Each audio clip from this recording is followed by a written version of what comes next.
Let's start. Action. So,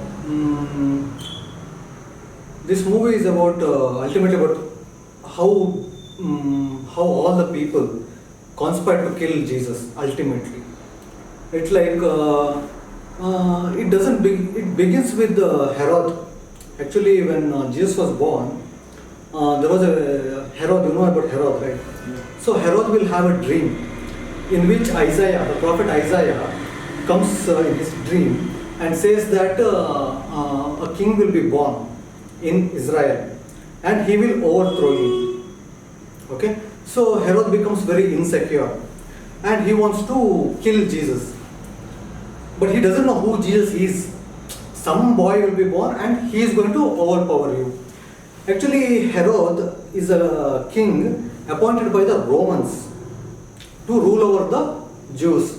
It's like British people assigning some local Indian king to rule over the Indians. Herod was like that. So the prophecy is, one Messiah will come and he will overthrow Herod.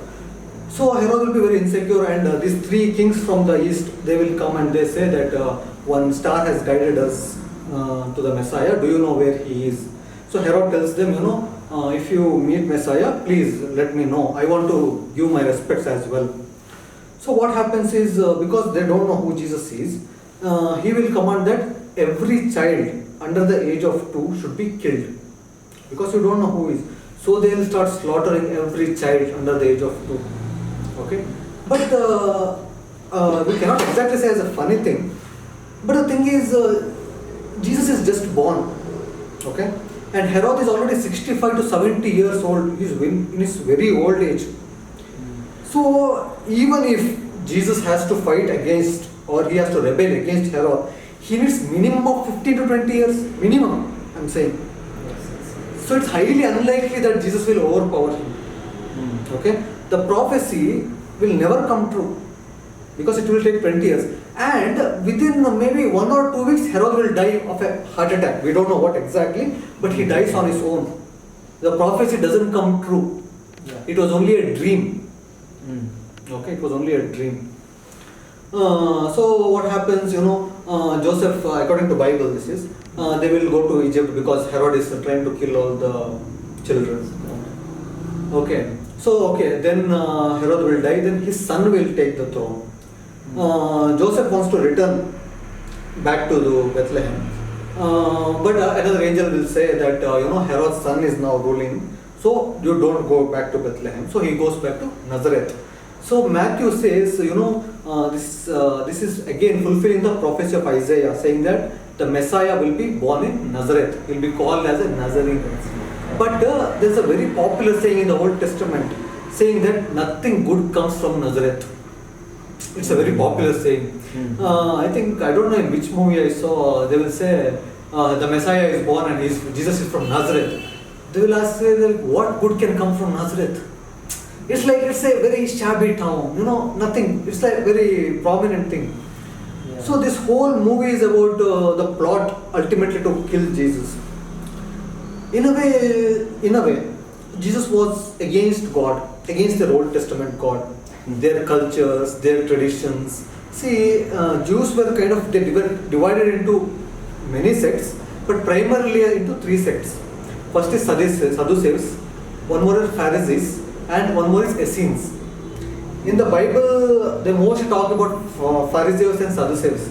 But Essenes were a kind of a rebel Jews. They were living separately. They were living in the wilderness. They weren't the part of the common Jewish sect. John the Baptist was a part of this Essenes group. You have heard, right? He was living in the wilderness. He was eating locusts. He was, drinking only honey.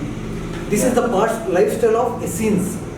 And according to the Essenes, John Baptist assigns Jesus in the movie The Last Temptation. It is actually a fictional story that is not based on the historical events. Okay. In which I love that movie very much, even though it is a fiction. In that, Jesus is shown as a human being. As a human being, you'll have many doubts. You are not as confident as a God. You are always insecure. He'll be having doubts. It's like he doesn't know whether he is the Messiah. He's confused. He's not son of a god per se. Okay? He goes to John the Baptist and he asks him, am I the Messiah? Okay? And John Baptist says, do you feel that you are a Messiah? Okay? It's not interesting, it's a historical fact that John the Baptist was the cousin of Jesus. Okay? And many people were thinking John the Baptist, he was Elizabeth's son. Okay, Mary will go to Elizabeth, Yeah. But she was already pregnant. She was 6 months when Mary visits her. When Jesus was still a baby. There are many ways to look at Jesus. I'm very intrigued, really. I told you the other day, right? If you watch one movie about Buddha, about Mahavira, about Muhammad, about Nanak, about anybody else, you will know, this is what they were. Yeah. But if you see one movie about Jesus, it's like, okay, this is one version. Okay?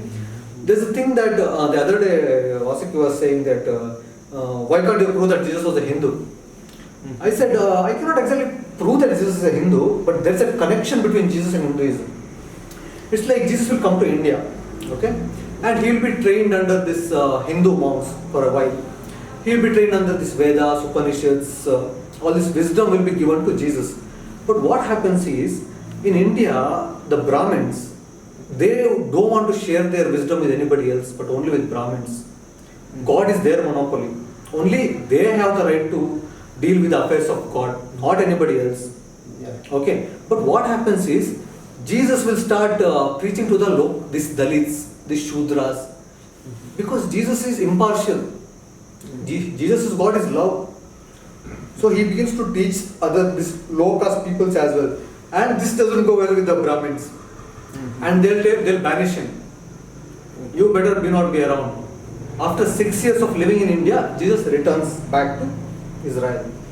Under which he was trained under Buddhist school as well, under Hinduism as well.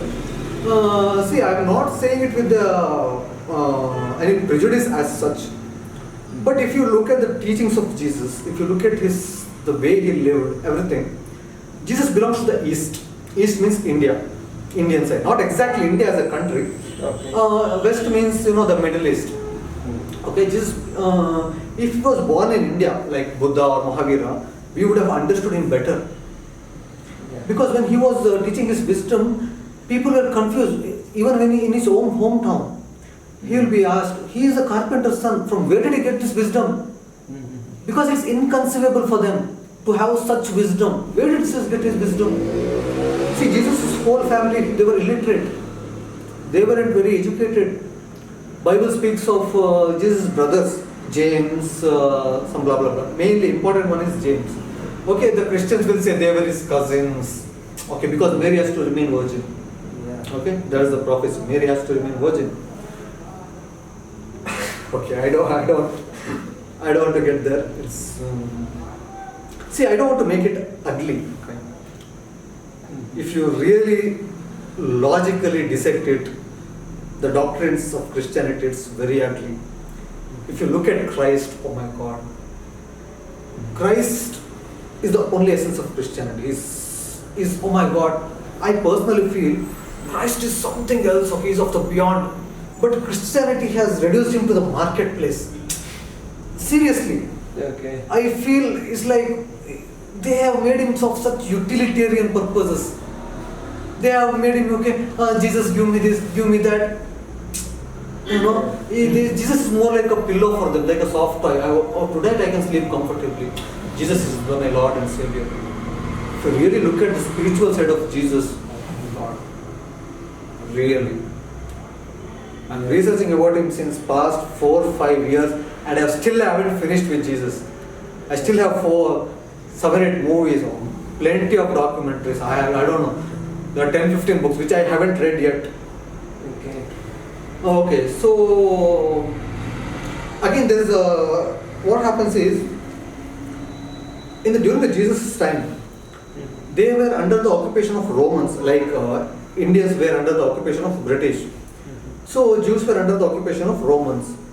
First of all, even Jews had a problem with Jesus. But Jews cannot give the death sentence to anybody. Okay, they cannot kill anyone because they are under the oppression of Romans. Okay. So what happened? It's again very debatable, whether it is really Jews who wanted to kill him or there's a political side of Jesus as well. Because Romans, they don't care about your spiritual affairs. They don't care about what you believe in. They are least bothered about your. If Jesus is offending their religion, they don't care. They are not interested. But if Jesus is like a freedom fighter, like our Bhagat Singh, if Jesus is like a Bhagat Singh to the Romans, then they won't consider to kill him. He is a threat to the Romans then. Okay? But if Jesus was a threat to the Jews, actually all hell breaks loose when Jesus attacks the temple. He will go and he will, he will throw away the money changers. He will create havoc. Yes. That is the okay, this is too much. Not only creating havoc, he says, you destroy this temple and I will rebuild it within 3 days. Yeah. Destroying the temple and you call yourself as Messiah, you call yourself as the Son of God, that is highest level of blasphemy for the Jews. I haven't found the answer. I'm not very sure if Christians have an answer for it as well. See, they say it was God's plan to kill Jesus, right? It was God's plan. Yeah. So, what was the reason that God was planning to kill Jesus? Okay, suppose, let's say you are God, you are sending your son to be killed. And what is the reason for that? What could be the reason? What could be the possible reason? What your son would do so bad that people will end up killing him? Blasphemy? See, blasphemy means talking against God. Ultimately, Jesus was killed because of blasphemy. What was God's plan? Blasphemy? Jesus will be killed for blasphemy? That doesn't gel well, God sending his own son, you talk against me, so that ultimately they'll kill you. It's like, oh, that is very dangerous terrain to get into. Okay, again, coming back to Romans. Usually what happens is, in the Bible, it is portrayed that, Pilate he was thinking whether to kill Jesus or not. But in reality, if you look at Pilate, he doesn't give a fuck. He is not interested to save Jesus in any way. He is not interested to save Jesus. That is like the British people wanting to save Bhagat Singh. Why would they be interested? They are not interested and Romans are only interested to kill him if you are a threat to the Romans. So ultimately there was one guy in the Jewish high priest. He was Caiaphas. You might have heard about him. Caiaphas. Yeah. He was the high priest. He personally was hating Jesus. It was a personal thing for him to see that Jesus better dies. Okay, it was primarily his motive. You might have read in the Bible that they'll first take him to Pilate, and he says, I don't see any problem with it. You take him to your high priest. He is your problem. He is not our problem. Until and unless he is a political rebellion, we don't care. Okay, you take him there. They will take him there. There will be against a fight. And there were a certain sect of Jews who were interested in Jesus. It's not that all Jews were against him. It's very funny that one of the Roman soldiers, you might have read in the Bible, one of the Roman soldiers will come and ask Jesus that one of my servant is not feeling well.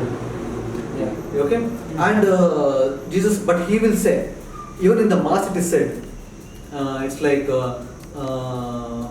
please come inside me, but I am not worthy. In every Roman Catholic Mass there is a saying. I am not remembering it because something is said in the Mass, right? Yeah. That is said by this Roman guy. Imagine a Roman guy coming to Jesus with such a belief in Jesus, and who? Not his son, his servant. Because of his servant. So there are, and see, Jesus lived, at least he was active only till between the age of 30 and 33, only 3 years. Yes. Okay. And oh my God, so many mysteries within those 3 years. I was just thinking, if Jesus was alive like 40 years like Buddha, oh my God, what and all would have happened? Yeah. What and all would have happened? Hmm. It's inconceivable. About resurrection, about the miracles.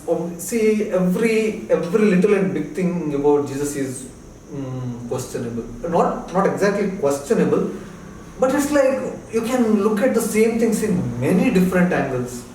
Many different angles. Be it his miracles. As I was talking to about other day, the modern Christians may be boasting, they may be advertising, they may be using their miracles as a marketing strategy. But Jesus never used miracles as a marketing strategy. He performed miracles because it was the need of the hour to do so. He never went and advertised anybody. Yeah. He never wanted to be a hero by performing miracles. He did it because people came to him.